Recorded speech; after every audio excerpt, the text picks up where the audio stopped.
बहुत समय पहले कौशिक नाम का एक ब्राह्मण था। वो धर्मपरायण, सत्यवादी और वेदों का ज्ञाता था। किंतु उसकी एक चिंता थी, उसके पितरों का कोई श्राद्ध विधि ठीक प्रकार से नहीं हो पाती थी। कभी अन्न की कमी, कभी साधन की।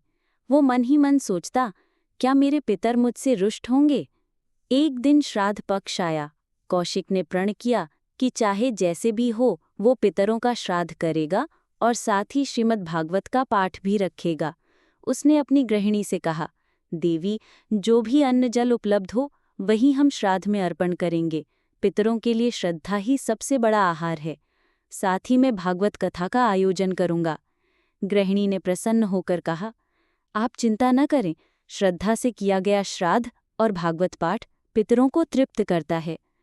अगले दिन कौशिक ने आचार्य को आमंत्रित किया और श्रीमद् भागवत का पाठ आरंभ कराया। वातावरण गूंज उठा।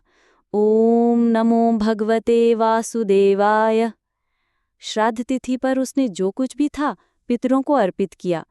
कथा सुनने के लिए ग्रामवासी भी एकत्र हुए।